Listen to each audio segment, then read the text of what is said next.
Pada suatu hari, di antara majelis para sahabat yang mulia, Rasulullah duduk dengan penuh kewibawaan.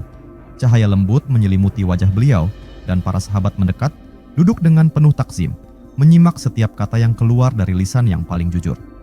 Dalam keheningan yang khidmat, Rasulullah mulai menceritakan sesuatu yang menggetarkan hati, sebuah kabar besar tentang masa depan umat manusia, tentang seorang pemimpin agung yang akan muncul di akhir zaman. Dialah Al-Mahdi, seorang dari keturunan Rasulullah yang akan membawa keadilan dan kedamaian ke seluruh penjuru bumi. Dengan suara yang tenang namun syarat makna, Rasulullah menjelaskan bahwa di masa yang penuh fitnah dan kegelapan, ketika kezaliman merajalela, akan datang seorang laki-laki dari umat beliau yang akan memimpin dunia ini dengan keadilan, seperti yang telah dilakukan oleh para nabi terdahulu.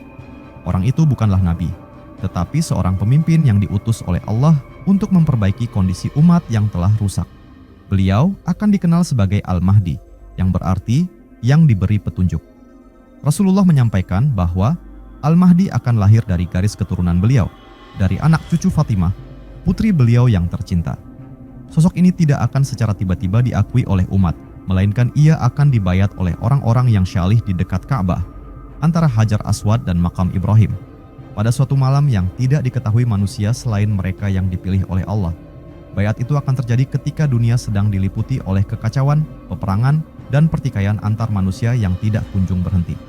Dalam penuturan Rasulullah digambarkan bahwa setelah dibayat, Al-Mahdi akan memimpin umat Islam dan membawa mereka kepada kejayaan.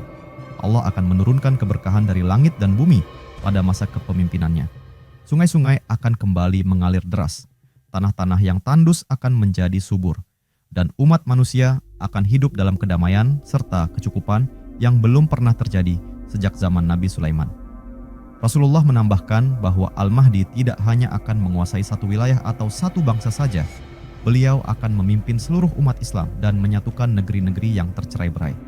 Dengan pertolongan Allah, Al-Mahdi akan menaklukkan negeri-negeri besar dan menghapuskan pemerintahan yang zalim serta sistem-sistem yang rusak. Seluruh dunia akan merasakan keadilan dan keamanan di bawah kekuasaannya. Bahkan binatang buas akan hidup berdampingan dengan manusia tanpa saling mencelakai. Rasulullah bersabda bahwa pada masa Al-Mahdi, umat Islam akan mendapatkan kemenangan yang luar biasa. Tidak akan ada lagi kemiskinan karena Al-Mahdi akan membagikan kekayaan dengan penuh keadilan. Orang-orang yang datang meminta pun akan diberikan tanpa perhitungan. Keadilan yang ditegakkan akan menyentuh setiap jiwa, dan hukum-hukum Allah akan menjadi dasar utama dalam mengatur kehidupan manusia. Namun, Rasulullah juga mengingatkan bahwa sebelum datangnya Al-Mahdi, akan terjadi banyak fitnah besar, peperangan yang dahsyat, dan berbagai ujian berat bagi umat Islam. Akan ada kemunculan penguasa-penguasa yang kejam, kekacauan politik, dan kehancuran moral. Tetapi, di tengah badai kegelapan itu, cahaya Al-Mahdi akan bersinar, membimbing umat kembali kepada jalan yang benar. Akhir dari cerita Rasulullah tentang Al-Mahdi menggambarkan bahwa beliau akan memimpin selama 7 hingga 9 tahun. Dan dalam waktu itu, dunia akan mengalami masa keemasan yang penuh dengan kedamaian, keadilan, dan kemakmuran. Setelah masa itu berlalu, Al-Mahdi akan wafat dan perlahan-lahan fitnah akhir zaman akan kembali muncul, termasuk kemunculan Dajjal dan tanda-tanda besar kiamat lainnya. Para sahabat terdiam dalam kekhusyukan, hati mereka dipenuhi harapan dan doa agar mereka atau keturunan mereka bisa menjadi bagian dari umat yang akan menyambut dan mendukung Al-Mahdi. Mereka tahu bahwa ini adalah janji dari Rasulullah yang tidak pernah berdusta, dan bahwa suatu hari pemimpin yang dijanjikan itu akan datang membawa cahaya di tengah kegelapan dunia. Kisah ini bukan hanya menjadi kabar gembira bagi umat Islam, tetapi juga menjadi panggilan untuk selalu menjaga iman dan amal, agar kelak dapat menjadi bagian dari barisan yang setia kepada Al-Mahdi, pemimpin agung yang akan menguasai dunia bukan dengan kekejaman, tetapi dengan keadilan dan petunjuk dari Allah. Setelah Rasulullah menyampaikan kabar agung tentang Al-Mahdi kepada para sahabat, suasana majelis menjadi hening. Setiap hati dipenuhi renungan mendalam, membayangkan masa depan yang telah digambarkan oleh Rasul yang penuh kasih dan kejujuran. Beberapa sahabat terlihat menunduk, merenungi kata demi kata yang baru saja mereka dengar. Yang lainnya memandang penuh harap, bertanya-tanya dalam hati apakah mereka akan hidup cukup lama untuk menyaksikan kebenaran janji itu.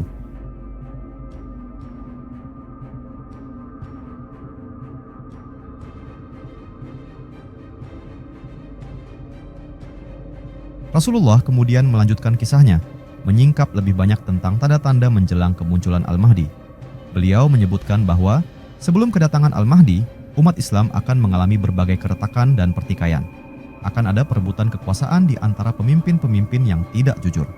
Negeri-negeri Islam akan berada dalam keadaan bercerai-berai dan banyak umat akan berpaling dari ajaran yang benar. Ketika itulah, Allah akan mengutus seorang dari keturunan Rasulullah untuk memperbaiki kerusakan dan menghidupkan kembali sunnah yang telah lama ditinggalkan. Rasulullah juga menjelaskan bahwa Al-Mahdi tidak akan muncul sebagai seseorang yang haus akan kekuasaan. Bahkan pada awalnya, ia akan enggan menerima tanggung jawab besar itu. Tetapi, sekelompok orang pilihan yang syalih akan memaksanya dengan penuh hormat untuk menerima baiat sebagai pemimpin umat Islam. Ini akan terjadi di Mekah, tempat yang suci, yang menjadi saksi lahirnya kembali keadilan di muka bumi. Kemudian Rasulullah menggambarkan bagaimana Allah akan menurunkan keberkahan kepada Al-Mahdi. Langit akan menurunkan hujannya dengan lebat, bumi akan mengeluarkan hasilnya dengan limpah, dan umat manusia akan hidup dalam kecukupan yang belum pernah dirasakan sebelumnya. Setiap perniagaan akan dilandasi kejujuran, setiap hubungan antar manusia dihiasi kasih sayang. Tidak akan ada lagi permusuhan antar suku atau antar bangsa, karena seluruh umat akan bersatu dalam satu kepemimpinan di bawah Al-Mahdi. Rasulullah menyampaikan bahwa Al-Mahdi tidak hanya akan memperbaiki negeri-negeri Islam, tetapi juga akan menaklukkan kekuasaan-kekuasaan besar yang selama ini menindas umat. Beberapa hadits menggambarkan bahwa Al-Mahdi akan memimpin perang-perang besar, di mana pasukan Islam akan meraih kemenangan dengan pertolongan Allah. Negeri-negeri kuat seperti Romawi akan tunduk, bukan karena kekerasan semata, tetapi karena keadilan dan kebenaran yang tak bisa dibantah. Dalam masa kekuasaannya, Al-Mahdi juga akan hidup dengan penuh kesederhanaan. Meskipun menguasai dunia dan dihormati oleh semua bangsa, ia tetap hidup seperti rakyat biasa, makan seperti orang sederhana, dan selalu takut akan penghisaban Allah. Ia tidak akan membangun istana megah atau menumpuk kekayaan pribadi. Segala keputusan dan kebijakannya akan berdasarkan wahyu dan petunjuk Allah, serta teladan dari Rasulullah. Lebih lanjut, Rasulullah menyampaikan bahwa masa kepemimpinan Al-Mahdi akan menjadi masa yang sangat diberkahi. Tidak hanya manusia, bahkan binatang pun akan merasakan dampaknya. Serigala akan hidup damai dengan kambing, dan anak-anak akan bermain tanpa rasa takut. Seolah-olah surga kecil telah dihamparkan di muka bumi.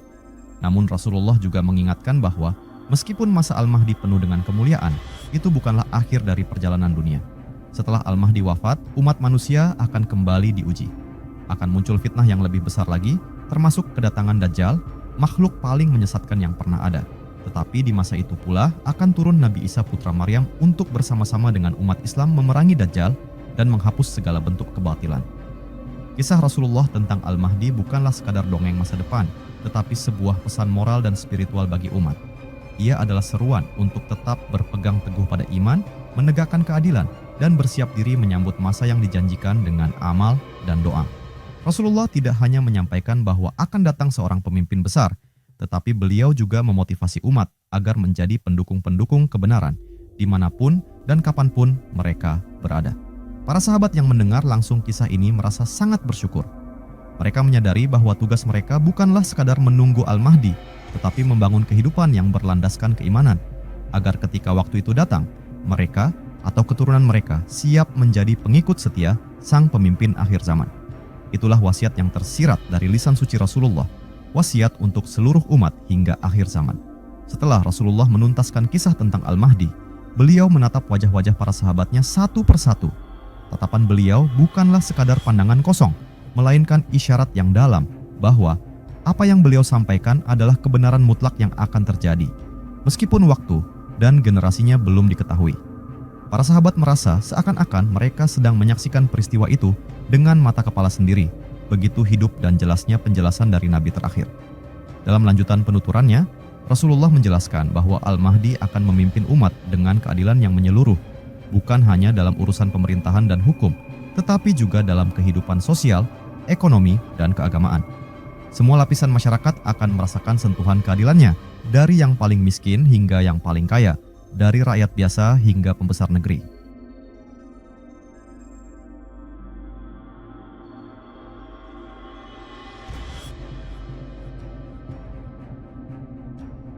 Rasulullah bersabda bahwa salah satu tanda kuat dari kepemimpinan Al-Mahdi adalah bahwa bumi akan mengeluarkan simpanannya, emas, perak, dan kekayaan lainnya yang selama ini terpendam. Tetapi berbeda dengan masa-masa sebelumnya, di mana kekayaan itu menjadi sumber ketamakan. Di bawah kepemimpinan Al-Mahdi, kekayaan dibagikan dengan adil. Tidak ada lagi orang yang kelaparan, tidak ada lagi orang yang tidak memiliki tempat tinggal, dan tidak ada lagi yang hidup dalam ketidakadilan. Al-Mahdi akan memperbaharui cara hidup umat. Ia akan memperkuat nilai-nilai Islam yang telah memudar, menghidupkan kembali syariat yang dilupakan, dan membasmi segala bentuk bid'ah dan penyimpangan dari ajaran Rasulullah. Ia akan menjadi pembela sunnah dan musuh utama dari kebatilan, bukan dengan kekerasan yang membabi buta, tetapi dengan hikmah, keberanian, dan pertolongan Allah. Rasulullah melanjutkan bahwa kepemimpinan Al-Mahdi tidak akan berjalan tanpa tantangan. Meskipun kekuasaannya akan diakui secara luas, masih akan ada pihak-pihak yang menolak, memusuhi, dan mencoba melawan. Akan ada pasukan-pasukan yang dikirim untuk memadamkan gerakan Al-Mahdi, tetapi semuanya akan dihancurkan oleh kuasa Allah. Salah satu kisah yang diriwayatkan Rasulullah adalah tentang pasukan dari arah timur yang akan mendukung Al-Mahdi. Pasukan ini akan melintasi medan berat, dan tak satu pun yang mampu menghentikan mereka. Rasulullah juga menyebutkan tentang suatu pasukan yang dikirim untuk memerangi Al-Mahdi. Tetapi saat mereka tiba di padang pasir antara Mekkah dan Madinah, Allah akan menenggelamkan mereka ke dalam bumi sebagai bentuk pembalasan ilahi atas niat jahat mereka. Peristiwa itu akan menjadi salah satu tanda besar bahwa Al-Mahdi adalah pemimpin yang benar, diutus oleh Allah, bukan sekadar pemberontak seperti yang dituduhkan oleh musuh-musuhnya. Dalam masa pemerintahannya, akan terjadi peristiwa besar lainnya, penaklukan kembali Baitul Maqdis. Al-Mahdi bersama pasukannya yang diberkahi akan merebut kembali tanah suci itu dari cengkraman musuh-musuh Islam. Syalat akan ditegakkan kembali di Masjid Al-Aqsa, dan kalimat Tauhid akan kembali bergema di langit Yerusalem. Rasulullah juga menyinggung tentang pertemuan besar antara Al-Mahdi dan Nabi Isa putra Maryam. Ketika Nabi Isa turun kembali dari langit untuk membunuh Dajjal, ia tidak akan mengambil alih kekuasaan dari Al-Mahdi. Sebaliknya, ia akan menjadi pengikut dalam barisan Al-Mahdi. Ini adalah bentuk penghormatan ilahi kepada kepemimpinan Al-Mahdi yang sah dan mulia.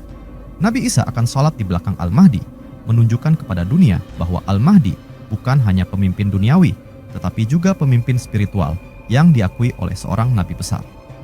Para sahabat mendengarkan semua ini dengan campuran rasa haru, kagum, dan tanggung jawab. Mereka sadar bahwa kisah tentang Al-Mahdi bukan hanya untuk dikenang, tetapi untuk dijadikan cermin dalam menjalani hidup. Mereka paham bahwa setiap generasi umat Islam memiliki peran dalam mempersiapkan kemunculan sang pemimpin agung. Dengan memperkuat iman, menjaga akhlak, menegakkan keadilan, dan menjauhi kebatilan, umat akan menjadi ladang yang subur bagi tumbuhnya kepemimpinan Al-Mahdi. Pada akhir majelis, Rasulullah menutup kisah ini dengan doa yang panjang. Beliau memohon kepada Allah agar umatnya selalu dalam lindungan, agar mereka tidak tergoda oleh fitnah akhir zaman, dan agar mereka diberi kesempatan untuk berada dalam barisan orang-orang yang bersama Al-Mahdi.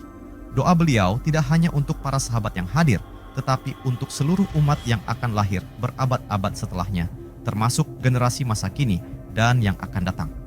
Begitulah Rasulullah menyampaikan kabar tentang Al-Mahdi. Sebuah kisah yang bukan hanya menggugah rasa takjub, tetapi juga menumbuhkan harapan dan semangat untuk terus berpegang teguh pada Islam hingga akhir zaman. Setelah Rasulullah menutup kisahnya dengan doa yang menyentuh hati, suasana di antara para sahabat masih terjaga dalam kesunyian yang penuh makna. Tak satu pun dari mereka ingin memecah hening itu dengan kata-kata, seolah-olah mereka sedang mencerna setiap butir kalimat yang baru saja disampaikan oleh utusan Allah. Wajah mereka menggambarkan betapa dalamnya pengaruh kabar tentang Al-Mahdi itu bukan hanya sebagai cerita tentang masa depan, melainkan sebagai panggilan spiritual untuk senantiasa bersiap diri. Di kemudian hari, para sahabat yang mendengar langsung kisah ini menyampaikan kabar tersebut kepada generasi berikutnya. Mereka menceritakan bagaimana Rasulullah menggambarkan Al-Mahdi sebagai pribadi yang sangat bersih hatinya, sangat jujur ucapannya, sangat kuat imannya, dan sangat tegas terhadap kebatilan. Ia akan menjadi pelindung bagi kaum yang tertindas dan penghapus bagi sistem-sistem yang merusak kehidupan umat manusia.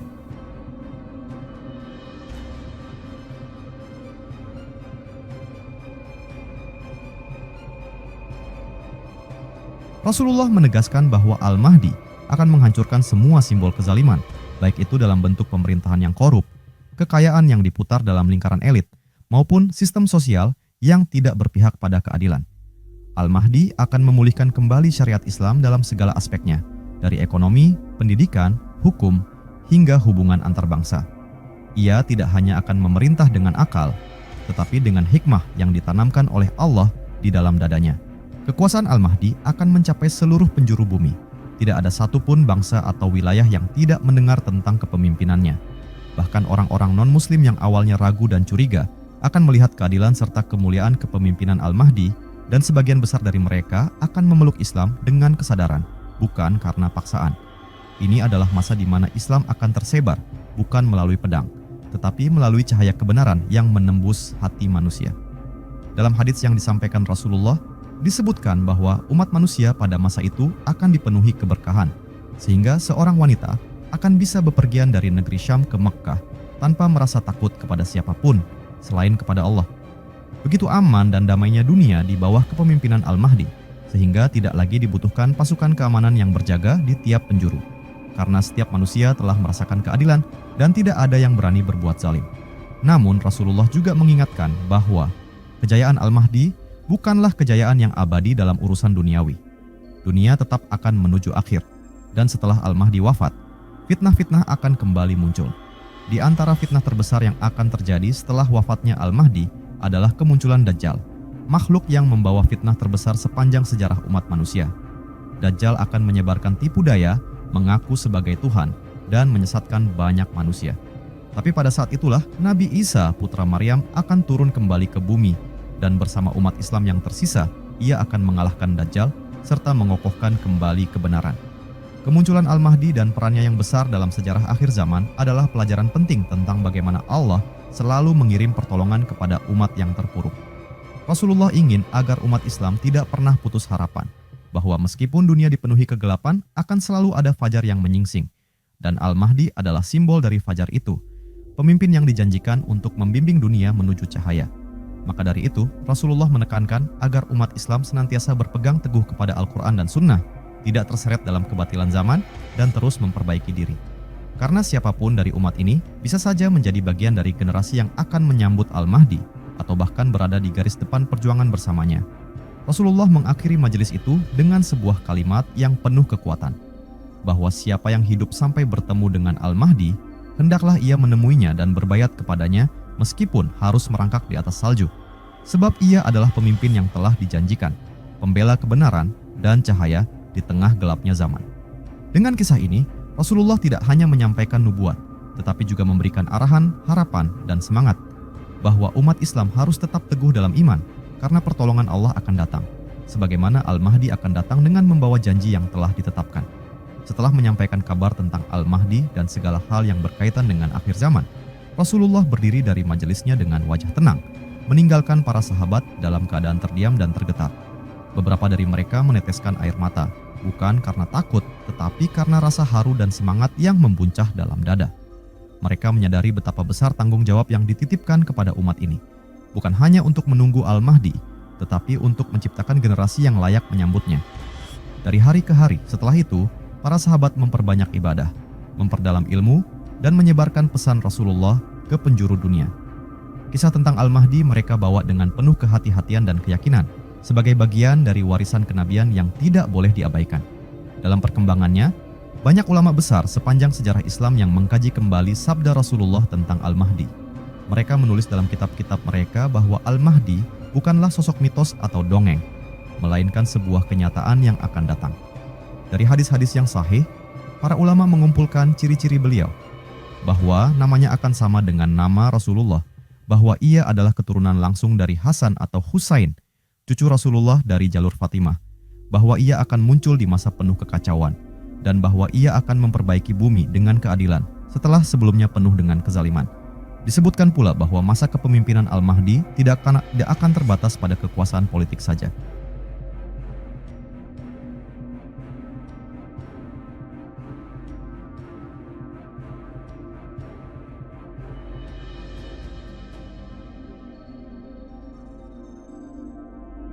Ia juga akan membangkitkan kembali semangat ilmu pengetahuan, memperluas dakwah Islam ke penjuru dunia, dan membangun sistem kehidupan yang berakar kuat pada nilai-nilai Al-Quran dan Sunnah. Tidak akan ada satu aspek pun dari kehidupan manusia yang terlepas dari pengaruh positif dari kepemimpinan beliau. Pendidikan akan diperbaiki, keadilan ditegakkan, hak-hak manusia dipenuhi, dan keindahan Islam akan kembali bersinar sebagaimana pada masa awal kenabian. Lebih dari itu, Rasulullah juga menjelaskan bahwa hati umat Islam akan bersatu kembali di bawah panji Al-Mahdi. Perpecahan mazhab, suku, bangsa, dan kepentingan akan mencair dalam semangat persaudaraan Islam yang hakiki. Dunia akan menyaksikan bagaimana kekuatan spiritual yang bersumber dari keikhlasan dan ketakwaan mampu mengalahkan kekuatan senjata dan politik yang zalim. Al-Mahdi bukan hanya pemimpin yang adil, tetapi juga simbol kembalinya kehormatan umat Islam yang selama ini terpinggirkan.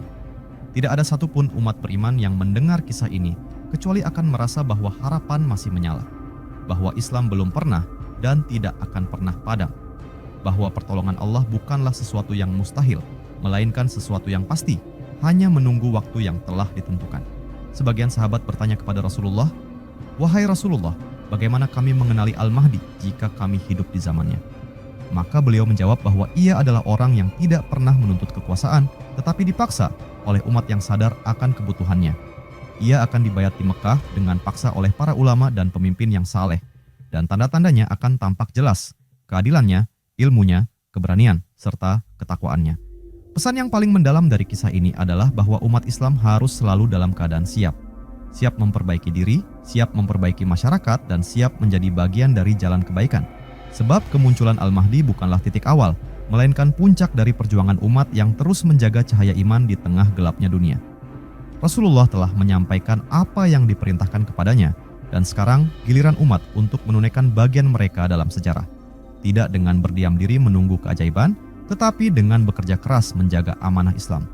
Dengan harapan yang teguh dan amal yang nyata, setiap jiwa bisa menjadi bagian dari jalan Al-Mahdi, meski mungkin tidak pernah bertemu dengannya.